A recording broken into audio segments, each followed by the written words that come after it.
Unit 5, Formative 1, Day 3, Factoring with a GCF. Okay, so what we're going to do is we're going to look for a GCF first, and then we're going to factor like normal. Okay, so just like we did a couple days ago. So look at this problem, 9w to the second plus 3w minus 30. What do they all have in common? Well, they all have a 3. So they can all be divided by 3. So what we're going to do is we're going to divide everything by 3.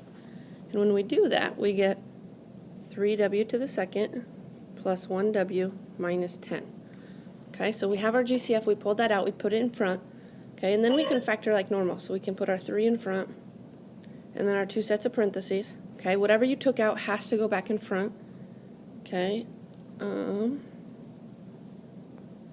now we take a times c. So this 3 inside times negative 10 is negative 30. So we have to figure out what's going to multiply to negative 30 and add up to 1.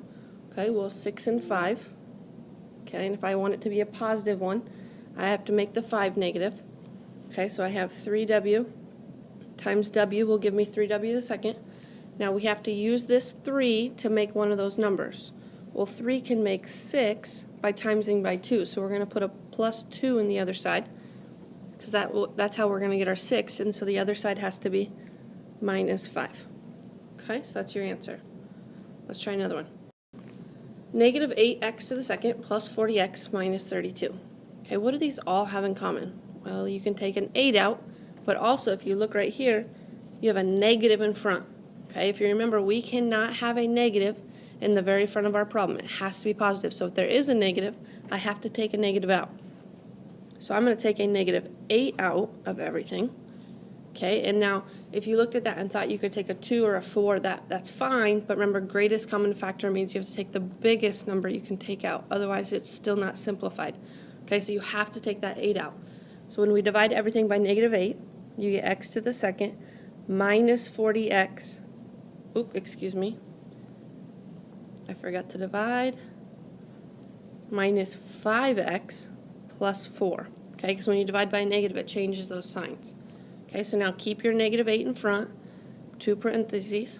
Okay, a times c, 1 times 4 is 4. What's going to multiply to 4 and give us a 5? Well, 1 and 4. Now to multiply to a positive and add up to a negative, they both need to be negative.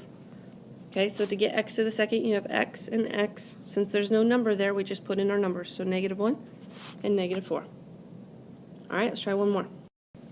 Negative r to the second plus 2r plus 8. So you look at this and you can say, what do they have in common? Okay, you don't see anything they have in common because there's really no number in front. Okay, but there's a negative sign in front. And again, I told you, you can't have a negative in front. So if there's just a negative, what you have to divide everything by is a negative 1. So we're going to divide everything by negative 1. And if I do that, it's just really going to change the sign. So you get positive r to the second minus 2r minus 8. Okay. Keep that negative 1 in front. Set up your 2 parentheses. R to the second, so you have r and r. A times c is negative 8. What's going to multiply to negative 8 and add to negative 2? Well, you'll have 1 and 8, 2 and 4. 2 and 4 will give us a 2, and if I want it to be a negative 2, that means my bigger number has to be negative, so my 4 will need to be negative. So now since there's no number in front right here, you can just put in your numbers. So plus 2 and minus 4. Okay, so look and see what do they have in common, and then factor like normal.